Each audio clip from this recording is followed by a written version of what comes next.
दोस्तों, legal and legal में एक बार फिर से आपका स्वागत है। कर्नाटका उच्च न्यायालय के न्यायमूर्ति जस्टिस एम नागप्रसन्ना ने यह कहते हुए एक एफआईआर को क्वैश करने का आदेश दिया कि मस्जिद के अंदर जय श्री राम के नारे लगाने से किसी की धार्मिक आस्था कैसे खंडित हो सकती है। जस्टिस नागप्रसन्ना ने याचिकाकर्ता के खिलाफ दायर एफआईआर क्वैश करने का आदेश दे दिया।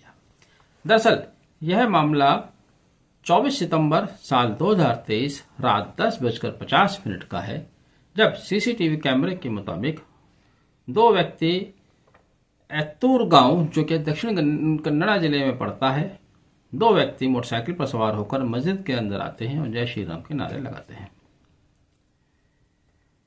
एक व्यक्ति जो कि कंप्लेनेंट है, हैदर अली सीएम, इनके द्वारा थाने में एफआईआर लॉन्च कराई जाती है। कडब्बा थाना जो कि बेलैनी विलेज में पड़ता है।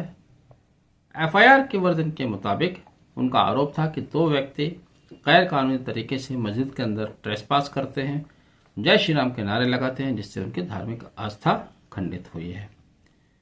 उनकी तहरीर पर आरोपियों के विरुद्ध धारा 447, 295A, 505 और 506 आईपीसी के तहत मुकदमा दर्ज हो जाता है।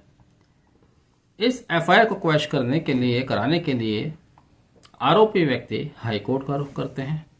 हाईकोर्ट ने 482 सीआरपीसी के तहत दायर उनकी याचिका को स्वीकार करते हुए कहा कि वर्तमान केस में कोई ऐसे इंग्रेडिएंट्स नहीं पाए जाते जिससे उनके विरुद्ध कोई अपराध बनता हो। उन्होंने कहा कि वर्तमान एफआईआर मिसकैरेज ऑफ जस्टिस है, abuse of the process of the law है।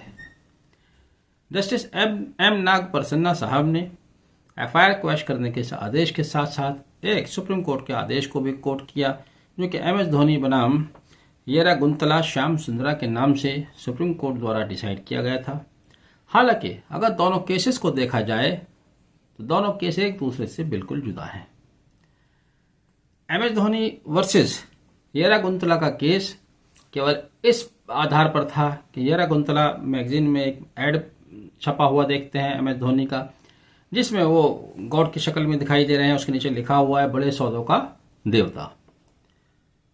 तो वहां सुप्रीम कोर्ट ने कहा था कि केवल इस आधार से 295A का केस नहीं बनता है, लेकिन जहां पर कोई दो व्यक्ति जो कि दूसरे धर्म के हैं, किसी दूसरे संप्रदाय के, दूसरे धर्म के धार्मिक स्थल में प्रवेश करते हैं, तो गैर आधिकारिक तौर से प्रवेश तो हुआ, आपराधिक कृत्य हुआ, 447 का मामला बना, और वहां जाकर जय श्री राम के नारे लगाते हैं, तो एक तरह से दूसरे धर्म के लोगों को भड़काना भी हुआ, उनके धार्मिक आस्था में खलल पैदा करना हुआ। लेकिन हाई कोर्ट ने उसको धार्मिक आस्था में कोई खलल या ठेस पहुंचाने वाला नहीं माना। तो ये एक अजीबोगरीब जजमेंट है, जिसकी व्याख्या बहुत दिनों तक बहुत तरह तरह से की जा सकती है। सवाल तो यूं भी किया जा सकता है कि यदि किसी के धार्मिक स्थल के अंदर जाकर दूसरे धर्म के नारे लगाना धार्मिक आस्था को ठेस पहुंचाना नहीं है, ये पब्लिक लॉ एंड ऑर्डर का मामला नहीं बनता है, तो आप किस तरह से फिर इस तरह की घटनाओं को रोकेंगे जब कल को कोई किसी और के धार्मिक स्थल में जाकर इस तरह की हरकतें करेगा? इससे उनको बढ़ावा मिलेगा। वर्तमान दौर में तो बिल्कुल इन चीजों को इस तरह के आदेश से बढ़ावा मिल सकता है। धार्मिक आस्था एक व्यक्तिगत विषय है। अगर कोई व्यक्ति मुसलमान है तो उसे वो मुसलमान इसलिए है क्योंकि उसकी उस धर्म में आस्था, उसको लगता है कि उसका धर्म सही है। जो व्यक्ति हिंदू है वो देवी देवताओं की पूजा करता है, मूर्तियों की पूजा करता है, वह हिंदू इसलिए क्योंकि उसे लगता है कि उसका धर्म सही है, उसके देवी देवताओं में उसका अपना विश्वास है। लेकिन अगर कोई व्यक्ति किसी मंदिर में जाकर वहां पर अजान देने लगे, अल्लाह अकबर कहने लगे, तो अपने आप में एक बेतुकी बात है, और ये बिल्कुल 295A के अंतर्गत आना चाहिए। फिर आप किसी के भवन या धार्मिक स्थल में बिना अनुमति के प्रवेश कर जाएं और फिर हाईकोर्ट ये कहे कि ये मामला ट्रेसपास का केस भी नहीं बनता है, तो ये बड़ी अजीब सी बात है। कुल मिलाकर हाईकोर्ट द्वारा ये दिया गया आदेश वर्तमान समय में तो बिल्कुल भी उपयुक्त महसूस नहीं होता। आप 295A अगर पढ़ें, 295A क्या कहती है? 295A कहती है कि किसी वर्ग की धार्मिक भावनाओं को आहत करने के विमर्शित और विद्वेषपूर्ण आशय से उस वर्ग के धर्म या धार्मिक विश्वासों का अपमान उच्चारित या लिखित शब्दों द्वारा करेगा उसे 1 साल की कारावास हो सकती है, जिसे 3 साल तक बढ़ाया जा सकता है या दंड भी लगाया जा सकता है, आर्थिक दंड भी लगाया जा सकता है। बताइए कि अगर कोई व्यक्ति, फिर मैं रिपीट कर देता हूं, किसी के धार्मिक स्थल में जाकर और अपने धर्म का प्रचार करने लगे, तो ये मतलब पहली बात तो ये कोई सही दिमाग का व्यक्ति करेगा नहीं। अगर कर रहा है तो उसका दिमागी संतुलन सही नहीं समझा जाएगा।